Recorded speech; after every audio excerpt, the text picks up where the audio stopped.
সম্মানিত দর্শক শ্রোতা, আসসালামু আলাইকুম।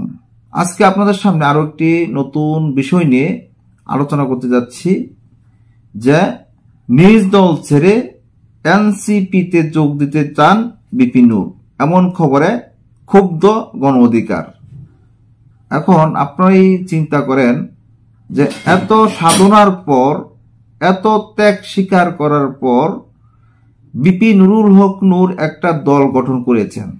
ওনার দলের নাম হলো গণ অধিকার পরিষদ।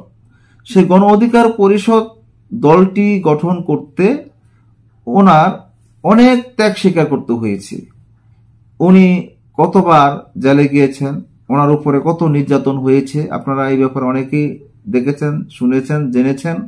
কিন্তু আজকে ওনার স্বপ্নের যে একটি দল গণ অধিকার পরিষদ ছেড়ে উনি কি নতুন দল নাগরিক কমিটির পার্টিতে কি উনি কি যোগ দিতে যাচ্ছেন কিনা, এটাই তো অনেকে অনেক রকমের মন্তব্য করিতেছেন যে উনি এত সাধনা করে একটা দল গঠন করেছেন, সেই দলকে বিলুপ্ত করে আজকে গণ অধিকার পরিষদের সভাপতি ডাকসুর সাবেক বিপি নুরুল হক নূর যোগ দিতে যাচ্ছেন।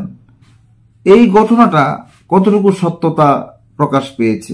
এমন একটি কথা বলেছেন জাতীয় নাগরিক পার্টির জ্যেষ্ঠ যুগ্ম সমন্বয়ক আব্দুল হান্নান মাসুদ। আব্দুল হান্নান মাসুদ উনি একটা বেসরকারি টেলিভিশনের টক শোতে এই কথাটা জানিয়েছেন।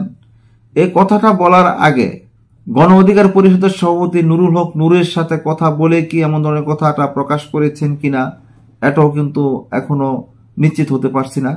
নুরুল হক নূর কি সত্যিই সেই দলের সাথে যোগ দিতে যাচ্ছেন কিনা। এখন এই বিষয়ে তো গণ অধিকার পরিষদের যারা নেতাকর্মী আছে তারা তো একেবারে ক্ষিপ্ত যে আমরা জানি না, হঠাৎ করে নুরুল হক নূর আমাদের ছেড়ে আমাদের দলটাকে বিলুপ্ত করে উনি জাতীয় নাগরিক পার্টিতে যোগ দিতে যাচ্ছেন, এটা আমরা জানি না। গণ অধিকার পরিষদ বিলুপ্ত করে নতুন দল জাতীয় নাগরিক পার্টি থেকে যোগ দিবেন, এটা কতটা সত্যতা প্রকাশ পেয়েছে আমরা এটা দেখে আসি। নিজ দল গণ অধিকার পরিষদ ছেড়ে দলটির সভাপতি ও ডাকসু সাবেক বিপি নুরুল হক নূর ছাত্রদের নতুন রাজনৈতিক দল জাতীয় নাগরিক পার্টিতে যোগ দিতে চান। রবিবার একটি বেসরকারি টেলিভিশনের টক শোতে এমন তথ্য দিয়েছেন এনসিপির জ্যেষ্ঠ যুগ্ম মুখ্য সমন্বয়ক আব্দুল হান্নান মাসুদ। আব্দুল হান্নান মাসুদ বলেন, নুরুল হক নুরু ভাই নিজেই তার দল বিলুপ্ত করে আমাদের সঙ্গে যোগ হওয়ার আশা ব্যক্ত করেছেন। পাশাপাশি যাদের নিয়ে নুরুল হক সংবাদ সম্মেলন করেছেন তাদের অধিকাংশই আমাদের দলের সাথে যোগাযোগ করেছেন এবং পার্টিতে যোগ দেওয়ার ইচ্ছা প্রকাশ করেছেন।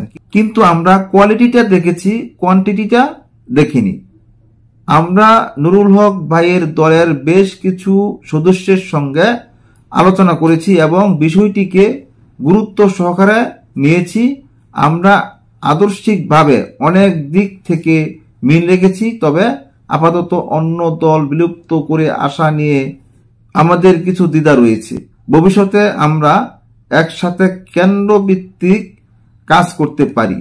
তবে নুরুল হক নূরকে নিয়ে আব্দুল হান্নান মাসুদের এই বক্তব্যকে অসত্য ও বিভ্রান্তিমূলক অপপ্রচার দাবি করে নিন্দা ও প্রতিবাদ জানিয়েছে গণ অধিকার পরিষদ।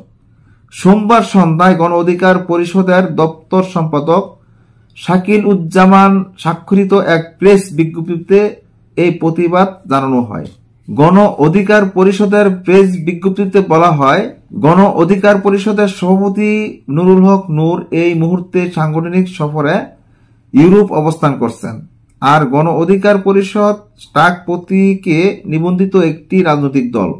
গণ অধিকার পরিষদ শেখ হাসিনার কর্তৃত্ববাদী স্বৈর শাসনের রক্তচক্ষু উপেক্ষা করে গণতন্ত্র ও গণমানুষের অধিকার আদায়ে রাজপথের ধারাবাহিক আন্দোলন সংগ্রামের মধ্য দিয়ে জন আকাঙ্ক্ষা থেকে গড়ে ওঠা বাংলাদেশের একমাত্র অর্গানিক দল।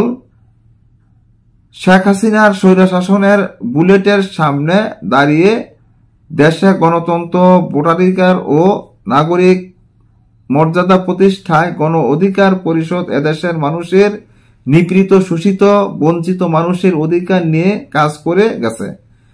গণ অধিকার পরিষদের সভাপতি নুরুল হক নূর শেখ হাসিনার শত কোটি টাকা ও এমপি মন্ত্রী হওয়ার সুযোগ প্রত্যাখ্যান করে মানুষের মুক্তির লড়াইয়ের রাজপথকে বেছে নিয়েছে। যে নুরুল হক নূর ও দেশে বিদেশে গণ অধিকার পরিষদের অসংখ্য নেতা কর্মীকে হয়রানি, লাঞ্ছিত ও নির্যাতিত, এমনকি কারাবরণ করতে হয়েছে। এদেশের মানুষ জানে শেখ হাসিনার ভয়ঙ্কর ফেসিবাদ মোকাবেলায় প্রচলিত দলগুলোর ক্রমাগত ব্যর্থতার প্রেক্ষাপটে কোটা সংস্কার আন্দোলনের নিরাপদ সড়ক আন্দোলনের মাধ্যমে উদ্দীত বিপ্লবী তরুণ শক্তির আকাঙ্ক্ষা ধারণ করেই গণ অধিকার পরিষদের জন্ম। সাংগঠনিক জুলাই গণ অভ্যুত্থানের রূপকার নুরুল হক নূর এই তরুণ শক্তিকে ঐক্যবদ্ধ রেখে জন আকাঙ্ক্ষার নতুন বাংলাদেশ বিনির্মাণের আপ্রাণ চেষ্টা চালিয়ে যাচ্ছেন। তার অর্থ এই নয় যে তিনি তার দল বিলুপ্ত করে অন্য পার্টিতে যোগদান করবেন। আমরা আশ্চর্যজনকভাবে লক্ষ্য করেছি, জনমনে বিভ্রান্তি ছড়াতে ও গণ অধিকার পরিষদের ইমেজ ক্ষুণ্ণকরণে কেউ কেউ তার এই মহৎ আকাঙ্ক্ষাকে বিকৃত ও অসৎ উদ্দেশ্য প্রচারের চেষ্টা করছেন। সম্মানিত দর্শক, আপনারা বুঝতেই পেরেছেন, গণ অধিকার পরিষদের চেয়ারম্যান বর্তমানে ইউরোপে আছেন। উনি এই ধরনের কথা বলেন নাই। আব্দুল হান্নান মাসুদ যে কথাটা বলেছেন, এই কথাটা অসত্য বলে এখানে প্রচারিত হয়েছে, যে উনি যে কথাগুলো বলেছেন এটা ঠিক না, উনি অসত্য কথা বলেছেন। গণ অধিকার পরিষদের সভাপতি নুরুল হক নূর তাদের নতুন দলে যোগ দিতে যাচ্ছেন না, এটি এখানে বোঝানো হয়েছে। আজ এই পর্যন্তই। আল্লাহ হাফেজ।